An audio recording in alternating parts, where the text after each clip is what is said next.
Hello, divine souls. Welcome back to another video.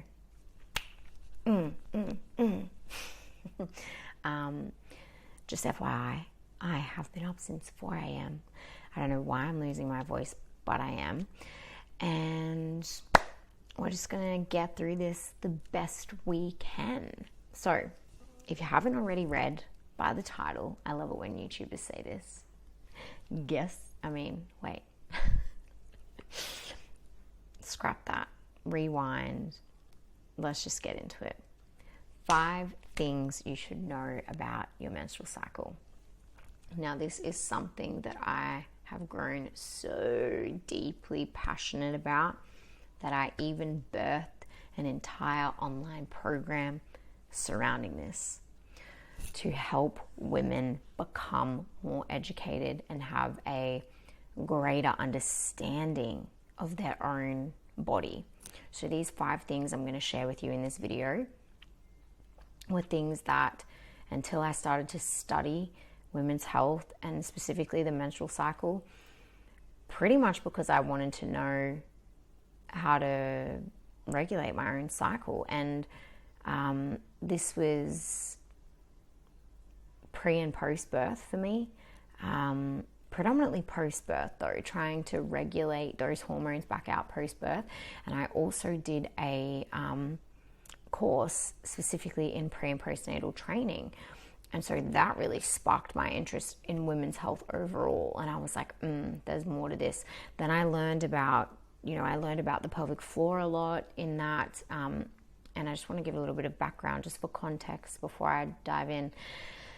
So that really got me like, oh, okay, there's a lot that they didn't teach me in my PT course, because it's nothing broad about how to train pregnant women or how to care for women postnatally. And we're just told at a 6-week appointment that we can train. But anyway, that's a video for another time.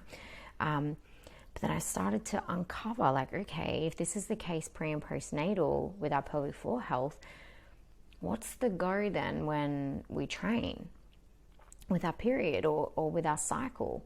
And so then I discovered cyclical training, and then that just opened a whole can of worms for me, because I even had the mentality, and again I think this comes back to, which again is a completely different topic for another time, but this hustle culture. And I know everyone's going on about it at the moment. It's a very big topic and I would love to touch on this, but because of the world we live in and the way that women have adapted themselves to be in this masculine energy and this hustle culture and, be a boss bitch.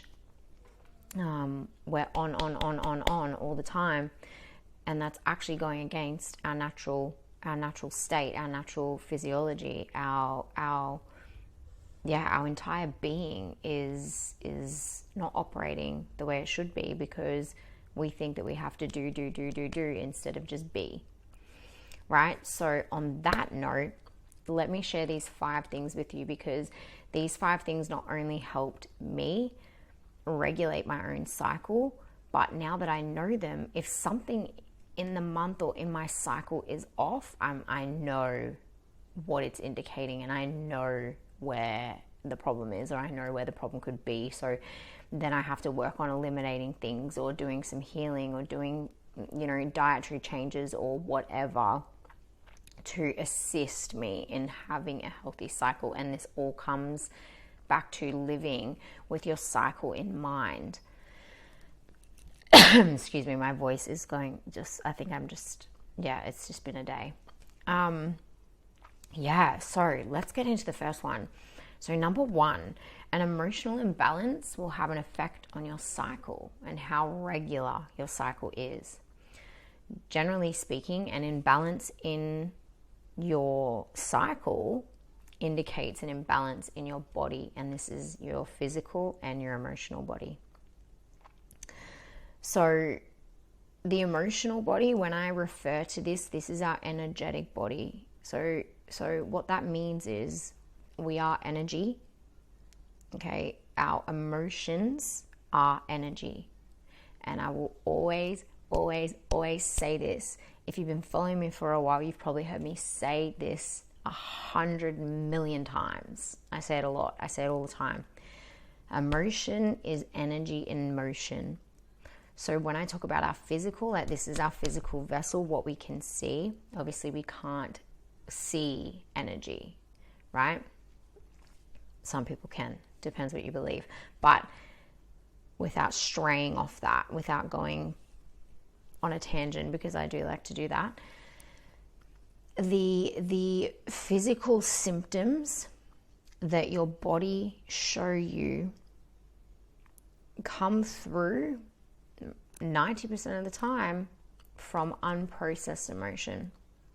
So if you have unprocessed emotions that are sitting stagnant in your physical body, and the energy has not moved through, in your energetic and emotional body, and the energy has not been moved through, it will come through as a physical symptom.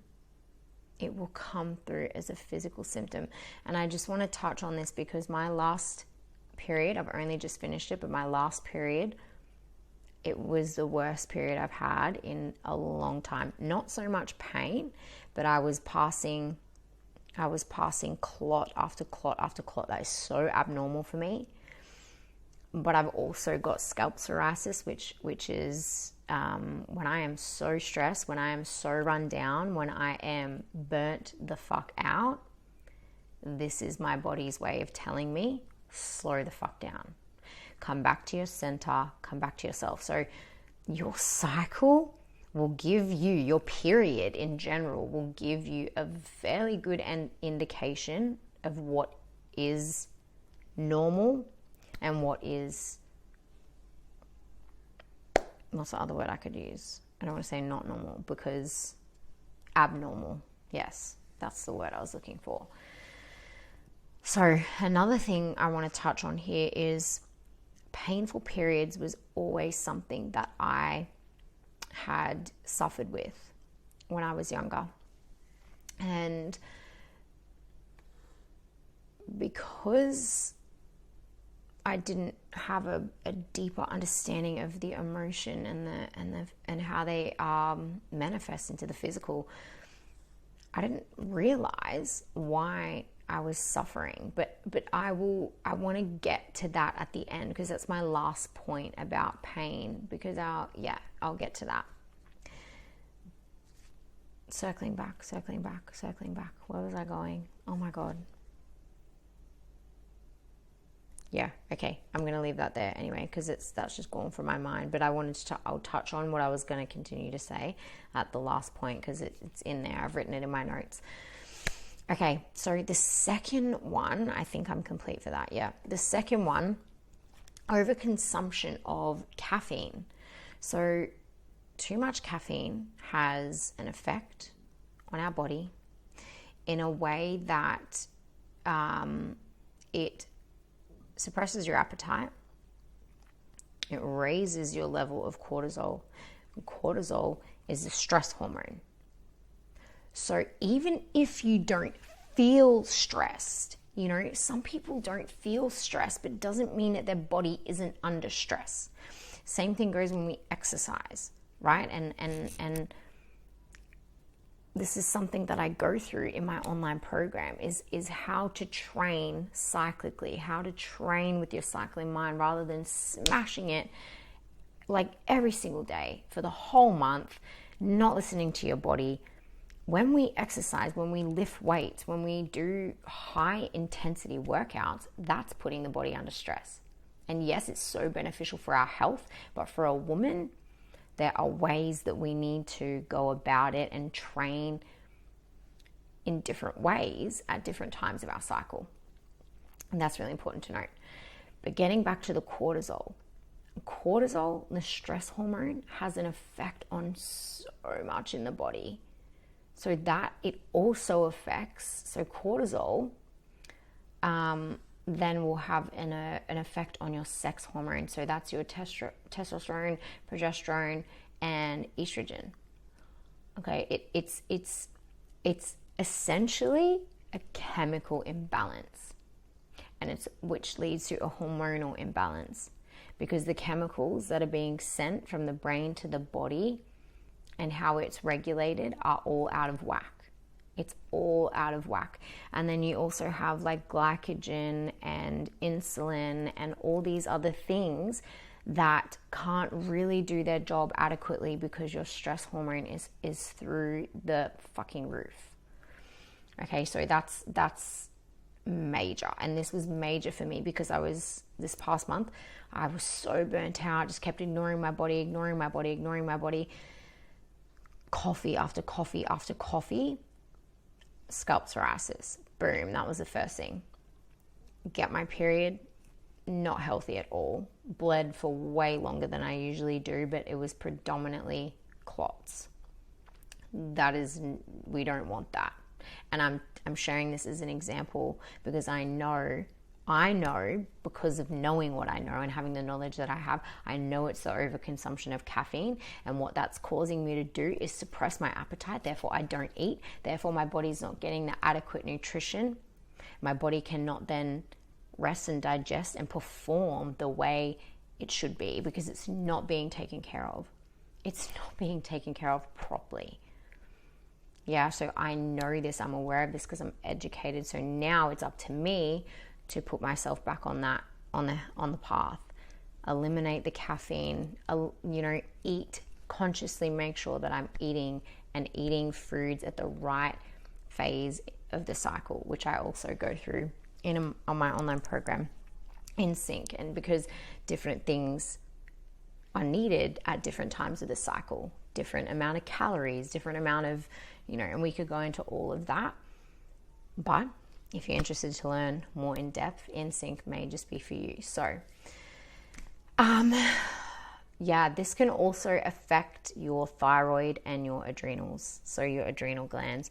This, is again massive, huge topic. I could literally do a video on just hormone production alone, and how if one thing is out of balance, that's a pretty good indication that your cycle is going to be out of balance or irregular, or it's going to be sporadic. Like 1 month it might be long, 1 month it might be short, and on average it may vary. That's going to happen. That will happen. But as you start to learn more about your body and you're in tune and in sync with it, you'll start to be able to pinpoint, okay, how have I, if you sit and you reflect on the month just gone and you're having a really painful period, or you're passing clots, or something just isn't, it's like out of the ordinary for you, or it's too long, or it's really heavy, or it's too short, or whatever the case may be, that's a good indication for you to sit, reflect, and assess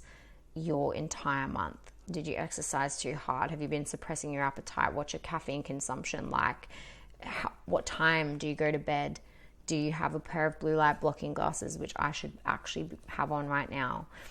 Because also that's another thing.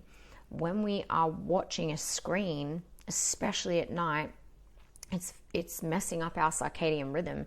So what it's doing is tricking the body into producing more serotonin, which is affecting the melatonin. So the serotonin is what we have when we rise with the sun and it's daylight. We get serotonin from the sun, which increases then the melatonin at night for us to rest and sleep when it's dark. So us looking at a blue light is having a really negative effect on our health for in many ways, but especially during our cycle, which is 4 phases long, so a whole month. So all the time.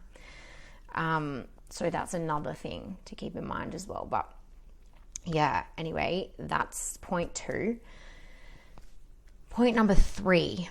So your body needs and requires different things at each phase of your cycle, i.e. nutrition, exercise, sleep, rest, and digest. So that fits in perfectly there. So if we're not feeding the body what it needs, what it requires at whatever phase it is in your cycle, if we're not exercising to suit the phase that we're in, it's also going to create some problems and some stress. It's just completely unnecessary. And if we're not getting enough sleep, well, man, that's going to just throw everything out of whack even more. Sleep is crucial. Sleep is crucial. And I know this because I have a baby that hasn't slept well since the day he was born. So I know that that is something that really affects me, but I make sure then if that's the case, I make sure if I have a bad night's sleep, I take the time to meditate and do some yoga nidra or something like that to not trick my body, but essentially have it in a rest and digest state, or do some light breath work, or there's a position that you can do where you've got your legs elevated and you lie flat on the floor, and that really helps with get your body into a rest and digest state as well. So that's a hot tip too. But yeah, these are the simple things that we can just keep in mind and be conscious of how we're living, and living with our cycle in mind, like knowing what phase we're in, knowing what to eat and how to exercise in that phase and get adequate sleep. And then moving on to the next phase, same thing, exercise, nutrition, getting enough sleep, and just doing it like that. That's living intentionally and with your cycle in mind. And the more you do this, the more you're going to be in sync with your body, the more you're going to be able to regulate yourself. And when it isn't regular, you can work out why. And sometimes, hand on my heart, sometimes there's further testing that needs to be done. Yeah, if you were to stick to these simple things for at least 3 months, that's pretty much you give it at least that. And then if something still isn't seeming right, that's when you go and you get further assistance from a naturopath or from a GP, whatever your preference is. Get the help that you need, get the tests done, get your hormone levels checked. Like, it's worth doing to have a starting point to know where you're at. But there are ways that you can pinpoint it and naturally regulate your own cycle on your own. You've just got to give it enough time for it to balance itself back out. It's tricky after birth. It's tricky coming off birth control. It's all of those things. So they're just things to keep in mind, though. And that's why I'm telling you. That's why I'm teaching these things. Okay, so moving on to the fourth point. And I wanted to share this because I thought if I didn't know this, surely there's other women out there that didn't know this or don't know this currently either. Your cycle actually consists of 4 separate phases. So I only ever knew of 2 until I really started to learn more about women's health and the menstrual health. I only ever knew that we ovulated and got our period. I didn't know there were 2 other phases. I didn't know what the purpose was. I didn't know nothing until I started to learn more about this. So you have your, oh my God, I'm going to have had a mental blank. You have your period. That's obviously the beginning of your cycle. Then you have your follicular phase. Yeah, that's the second phase. Then you have ovulation. Then you have your luteal phase. That's the last one. So ebbs and flows, ebbs and flows, ebbs and flows, exactly the way it should be for a feminine being. Ebbs and flows, baby. So you might be feeling really fatigued, really low in energy around your period, totally normal. You'll also feel that drop in energy as well in your luteal phase. Your follicular phase is when it starts to climb, and your ovulation is when you should be like peaking with energy. Peaking because your hormones are peaking, you're ready to rumble. If you're trying to procreate, then that's clearly, as we know, the best time for that because you're energized, your libido's high. It's, you're really wanting to bang out a HIIT workout then, and some other things. So I only ever knew of the 2, which is crazy. But yeah, this is the beautiful thing about learning about our bodies and what we are able to do is just so incredible to me. So my last point, and where I'll finish, is this, and I found this an incredible fact when I first learned this. Cramps are actually, like period pain, period cramps, uterine cramps, are actually just a lack of oxygen and blood flow to that area. And so obviously we're dispelling blood, right? But that's what that is. So cramps are just a lack of oxygen that's reaching the uterus.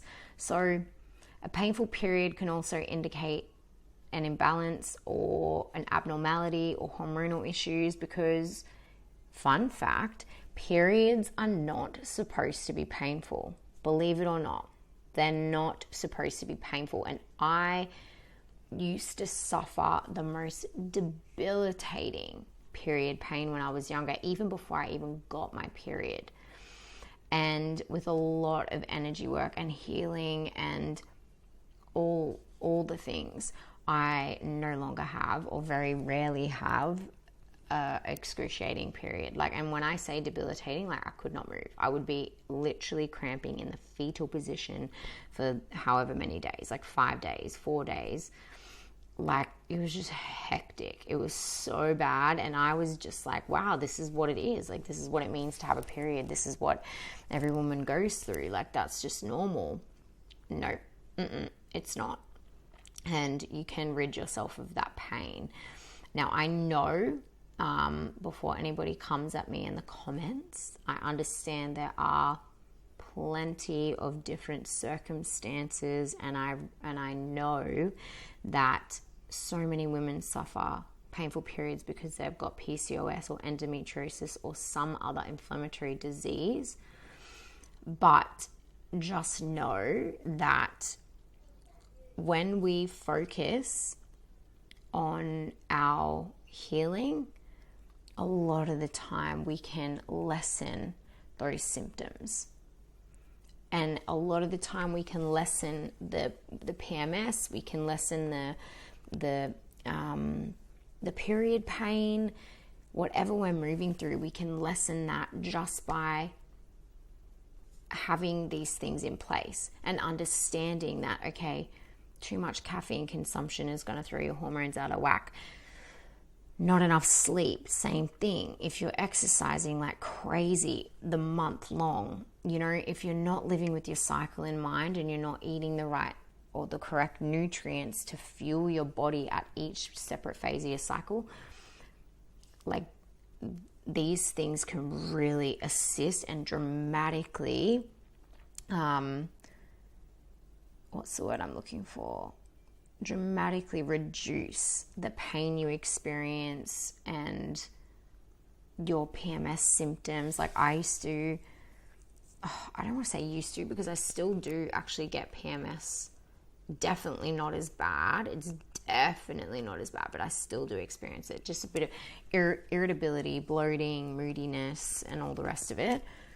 But yeah, you can definitely lessen and reduce your symptoms just from these simple steps, which is incredible. And the more I learn about it, and the more I do this energy work, and the more I heal and breathe and, you know, learn all these cool freaking natural healing tools, it has been a game changer for me. Absolute game changer.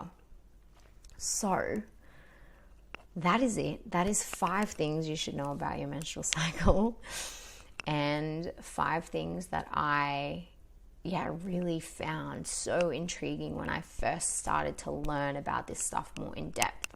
So I hope that you've taken something away from this video, and comment your experience below. Like, what is your experience? Are you in sync with your menstrual cycle?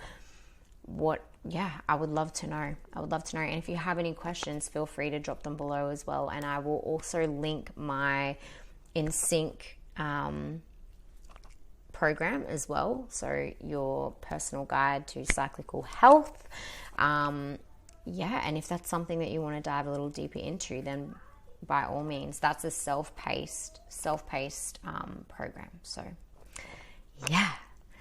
any questions though, pop them below, and thank you so much for watching. If you haven't already, make sure you subscribe, so there's going to be so many more videos just like this. Bye for now. Big love.